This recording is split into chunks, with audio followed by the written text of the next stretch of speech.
Hello guys, आपका स्वागत है हमारे जेके स्टडी स्टफ में। आज की वीडियो में हम बात करने आ रहे हैं डी कॉलेज के ऐसे स्टूडेंट जो सोल रेगुलर या फिर एनसी वेब से बिलोंग करते हैं और साथ ही साथ वो अभी फर्स्ट सेमेस्टर में और उनके पास जो कोर्स है वो है बीए पॉलिटिकल साइंस ऑनर्स। और इसके अंदर एक बुक आती है जिसको आप सब्जेक्ट भी कह सकते हो, वो है यूपीटी मतलब अंडरस्टैंडिंग पॉलिटिकल थ्योरी। तो इसकी यूनिट 4 के थर्ड पार्ट की हम इस वीडियो में बात करेंगे, जो कि लास्ट पार्ट होगा नारीवाद वाला। ठीक है, मतलब यूनिट 4 का ये लास्ट पार्ट है। इसके बाद अपनी जो यूनिट 4 है वो कंप्लीट हो जाएगी। और इससे पहले मैं यूनिट 3 तक और यूनिट 4 के सेकंड पार्ट तक वीडियो बना चुका हूँ। अगर आपने वो वीडियो नहीं देखी है तो ऊपर आपको आई बटन दिख जाएगा, उस पर क्लिक करके आप वीडियो की प्लेलिस्ट को ओपन करके वीडियो को देख सकते हैं। सो गाइस, शुरू करते हैं अपनी video. So without wasting time let's begin our video. So guys, जैसे कि आप सबको पता ही है कि हमने पिछली वीडियो में, जो कि मैंने अभी थोड़ी देर पहले ही अपलोड की थी, उसमें हमने नारीवाद की लहर के बारे में जाना था और उससे पहले वाले पार्ट में हमने नारीवाद के परिचय के बारे में पढ़ा था। ठीक है, तो आपका जो नारीवाद से रिलेटेड क्वेश्चन है वो कैसे आएगा वो मैं आपको बताऊंगा इस वीडियो में। देन उसके बाद जो अपना लास्ट कॉन्सेप्ट है नारीवाद का, जिसमें हम उदारवादी, ठीक है, समाजवादी, मार्क्सवादी जो नारीवाद है उसके बारे में जानेंगे। ठीक है, और उसके बाद कुछ विचारक है जिन्होंने नारीवाद के ऊपर अपने विचार रखे, जो कि उसी टॉपिक में इंक्लूड हो जाएंगे, उदारवाद और मार्क्सवाद वाले में। ठीक है, उसके बाद अपना जो 4th यूनिट है वो कंप्लीट हो जाएगी। तो सबसे पहला जो कॉन्सेप्ट निकल के आता है वो है उदारवादी नारीवाद। तो देखो, उदारवादी का मतलब जैसे कि हम सबको पता ही है, उदारवाद का मतलब क्या होता है, लिबरलिज्म, मतलब जिसमें व्यक्ति को पूरी की पूरी क्या होती है, स्वतंत्रता, मतलब उसको लिबर्टी या फ्रीडम या स्वतंत्रता प्राप्त है। किसी भी व्यक्ति को उस पर किसी प्रकार का कोई भी, मतलब कि कोई भी उस पर पाबंदी नहीं है, किसी प्रकार के कोई प्रतिबंध नहीं है। ठीक है, और साथ ही साथ देखो, उदारवाद के अंतर्गत नारीवाद को भी जोड़ दिया गया है, तब अपना जो कॉन्सेप्ट है वो बन जाता है उदारवादी नारीवाद। जब नारीवाद को किससे जोड़ दिया जाता है, उदारवाद से, जब उसको उदार किया जाता है तो उसको बोलते हैं उदारवादी नारीवाद। अब ये क्या होता है इसके बारे में भी हम जानेंगे। इस देखो, बिल्कुल सिंपल जो शब्द है उसमें मैंने इसको लिखा है।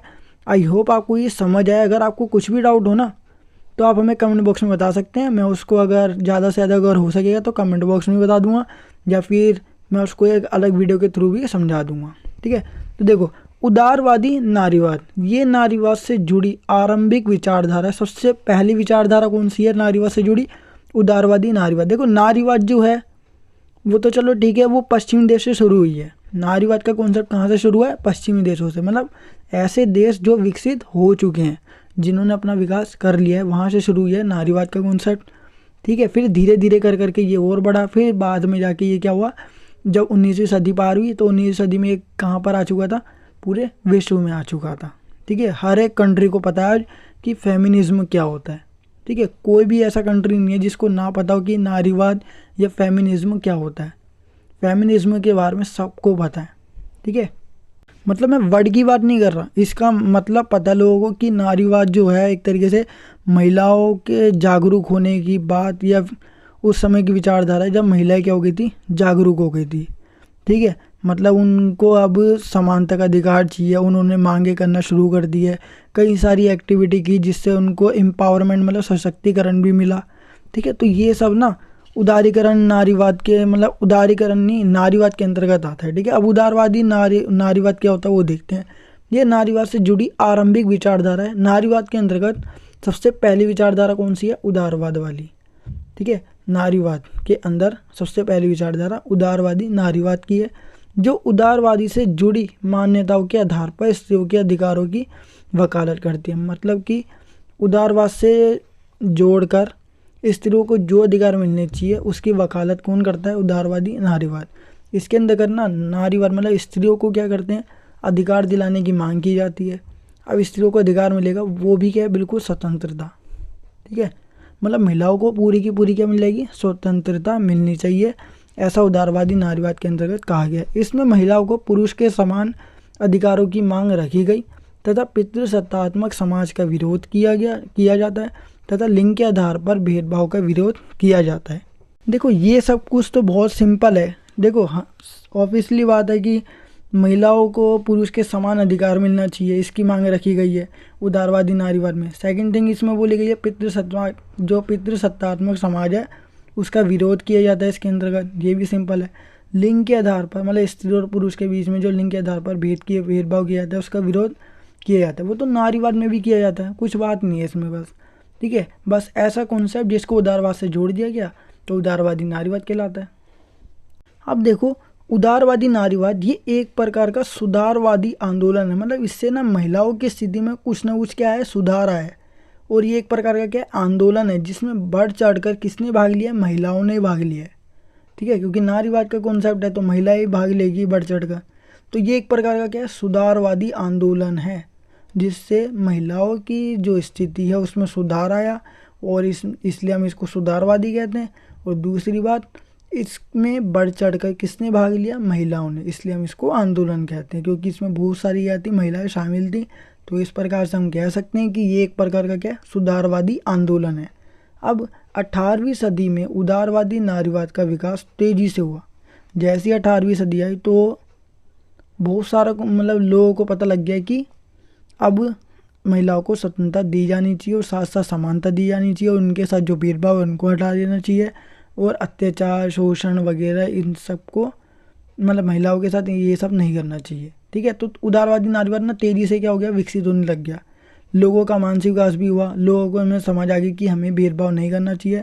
लेकिन आज भी क्या होता है, बहुत से लोगों को पता है ये कॉन्सेप्ट, लेकिन आज भी वो क्या करते हैं, भेदभाव करते हैं, ठीक है। अब देखो, ये तो अपना उदारवादी नारीवाद के बारे में, आप इतना भी लिख सकते हो उदारवादी नारीवाद के बारे में जो मैंने लिखा है, ठीक है।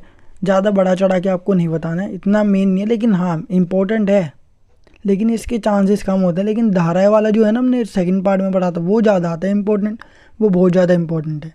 तो देखो, समाजवादी मार्क्सवादी नारीवाद, समाजवादी कह लो मार्क्सवादी कह लो, ठीक है, दोनों का मतलब एक ही है इस कॉन्सेप्ट के थ्रू। समाजवादी या मार्क्सवादी नारीवाद क्या है, समाजवादी नारीवाद विचारधारा समाजवाद से जुड़ी मान्यताओं को आधार बनाकर महिलाओं के उत्थान का समर्थन करती है। मतलब समाजवाद के थ्रू ना, समाजवाद को क्या बना लिया, आधार बना लिया। तो उसके बाद महिलाओं के उत्थान मतलब विकास का समर्थन कौन करता है, समाजवादी या मार्क्सवादी, ठीक है। अब इसमें देखो, समाजवादी नारीवाद ये नहीं मानते कि स्त्रियों की समस्या राजनीतिक मतलब पॉलिटिक्स और कानूनी रूप से समाप्त हो सकती है। मतलब स्त्रियों की जितनी भी समस्या है, प्रॉब्लम है, वो पॉलिटिक्स या फिर लॉ वगैरह जो है ना उनसे ख़त्म नहीं हो सकती, ठीक है। ये कौन मानते हैं, समाजवादी नारीवाद। वो ये मानते हैं कि उनके अनुसार स्त्री पुरुष की असमानताओं को मतलब जो असमानता का मुख्य कारण है, मेन रीज़न है सामाजिक आर्थिक संरचना है। मतलब जो अपनी सोसाइटी वगैरह के अंदर या जो सोशलिस्ट है या फिर इकोनॉमिक, ठीक है, संरचना मतलब स्ट्रक्चर। तो इसको माना जाता है सबसे मेन रीज़न क्या है कि असमानता क्यों हो रही है, सामाजिक तौर पर और आर्थिक तौर पर जो संरचना बनाई गई है ना समाज के अंतर्गत, उससे है, जो एक सामाजिक क्रांति के द्वारा ही समाप्त की जा सकती है। अगर समाज के अंदर क्रांति लाई जाए, समाज की सभी महिलाओं को अगर अवेयर कर दिया जाए और क्रांति ला दी जाए कि हमें अधिकार चाहिए, हमें अधिकार चाहिए, अगर महिला इस प्रकार की मांगे मतलब जो भी मांगे उनकी हो, अगर वो आवाज़ उठाए अपनी मांगों के लिए, ठीक है, तो क्या हो सकता है, समाज के अंदर क्रांति आएगी। तो इससे महिलाओं की स्थिति या स्त्रियों की स्थिति क्या हो सकती है, सुधर सकती है, और उनकी ये समस्याएं जो है वो दूर हो सकती है। समाजवादी नारीवाद मुख्य रूप से पूंजीवादी व्यवस्था का स्त्रियों के शोषण का कारण मानते हैं। मतलब पूंजीवादी जो व्यवस्था है वो स्त्रियों के शोषण का मेन कारण है, ऐसा कौन मानता है, समाजवादी नारीवाद। क्यों, देखो समाजवाद जो है वो पूंजीवाद का हमेशा विरोध ही करता है। कोई सा भी कॉन्सेप्ट देख लो, समाजवाद पूंजीवाद का विरोध करेगा, पूंजीवाद समाजवाद का विरोध करता है, ठीक है। तो कहीं भी अगर आपको समाजवाद दिखे तो आपको एक फ्री पॉइंट मिल गया कि पूंजीवाद का क्या करता है, ये विरोध करता है, ठीक है। तो इसमें भी देखो समाजवादी नारीवाद आ गया, तो समाजवादी नारीवाद हमेशा ही क्या करता है, पूंजीवादी व्यवस्था का विरोध करता है। पूंजीवादी व्यवस्था किसने अपना रखी है, अमेरिका ने, ठीक है, विकसित देशों ने और पश्चिमी देशों ने। मतलब एक ही बात है, पश्चिमी देश या विकसित देश एक ही बात है, और पश्चिमी देश या विकसित देश में एक आता है अमेरिका, ठीक है। अमेरिका को ज़्यादातर एग्जाम्पल में लिया जाता है। पूंजीवादी जो देश है ना, पूंजीवादी व्यवस्था अमेरिका में, इसमें सारी की सारी चीज़ें क्या होती है, मतलब हर चीज़ ना प्राइवेट है। समाजवाद के अंदर सारी चीज़ें क्या है, गवर्नमेंट है।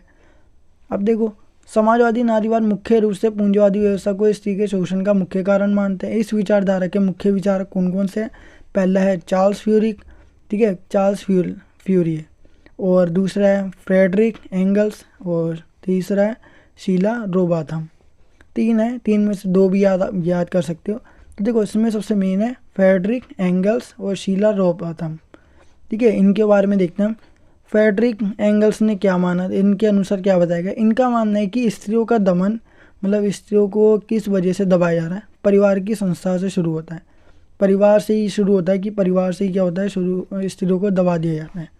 ठीक है, फ्रेडरिक एंगल्स ने अपनी एक पुस्तक, उनकी एक पुस्तक है, उसमें तर्क दिया गया कि समाजवाद के आने से स्त्रियों को गृह कार्य के भार से मुक्ति मिल जाएगी और समानता भी स्थापित हो जाएगी। समाजवाद के अंतर्गत क्या होता है, सारी चीज़ें सरकारी, और सरकार के अंडर में सारी चीज़ें क्या होती है, बराबर, समानता का अधिकार खुद ही स्थापित हो जाएगा। और जो भी लड़कियां या फिर स्त्रियां हैं उनको गृह कार्य मतलब घर के कामों के भार से क्या हो जाएगी, मुक्ति मिल जाएगी। जो उनके ऊपर बोझ है ना कि बहुत सारा घर का काम है, केवल वो पूरे दिन वही काम करते रहेगी, नहीं, उसके बाद उनको समानता मिलेगी, समानता स्थापित हो जाएगी समाजवादी व्यवस्था के थ्रू। समाजवादी नारीवाद या मार्क्सवादी नारीवाद के अंतर्गत इस पॉइंट को रखा गया और इसी के थ्रू अपनी जो नारीवाद वाला कॉन्सेप्ट है वो पूरा का पूरा फिनिश हो चुका है। अब देखो सबसे पहली बात जो मैंने आपको इससे पहले वाले पार्ट में बताई थी, वो याद रखना कि आपको हर एक क्वेश्चन में ब्लैक पॉइंट बनाने हैं। ठीक है, मतलब कोई भी क्वेश्चन का आंसर अगर आप लिखते हो, आपको कम से कम 4 से 5 ही क्वेश्चन करने हैं। ठीक है, हर एक क्वेश्चन में आपको ऑप्शन मिलेंगे, हर एक क्वेश्चन में क्या मिलेगा, आपको ऑप्शन मिलेंगे, 2 में से कोई आपको एक करना है। तो याद रखना, जो भी आंसर आप लिखोगे क्वेश्चन के स्टार्टिंग में, जैसे मान के चलो क्वेश्चन लिख दिया, देन उसके बाद आंसर करते हो जब, तो आपको ब्लैक पॉइंट में करना है। ठीक है, मतलब पॉइंट वाइज ही आपको क्या करना है, अपना आंसर लिखना है, कभी भी पैराग्राफ नहीं बनाना है। ठीक है, फर्स्ट सेमेस्टर से 6th सेमेस्टर में भी चले जाओ, पोस्ट ग्रेजुएशन करोगे तब भी, कभी भी अगर कॉलेज का एग्ज़ाम दे रहे हो तो आपको अगर लेंथी वाला क्वेश्चन है तो आपको क्या करना है, आंसर हमेशा ब्लैक पॉइंट में ही देना है, ब्लैक पॉइंट में बनाना, पैराग्राफ कभी नहीं लिखना, क्योंकि कोई पढ़ने वाला है नहीं पैराग्राफ, वो सीधा काट देगा या फिर नंबर जो होंगे वो बहुत ही कम दिए जाएंगे। तो जो भी आपकी एग्जामिनेशन में जब भी आप जाते हो तो आपको ब्लैक पॉइंट में लिखना है। दूसरी बात क्या है, जो भी मैंने नोट्स दिए हैं उसको आप लिख सकते हो, देन उसके बाद एक्सप्लेनेशन जो मैंने दी है उसको भी आप लिख सकते हो। ठीक है, मतलब नोट्स तो लिखना ही है, एक्सप्लेनेशन जो है वो ऐड करने के लिए बता रहा हूँ ताकि आपका जो आंसर है वो लॉन्ग हो जाए।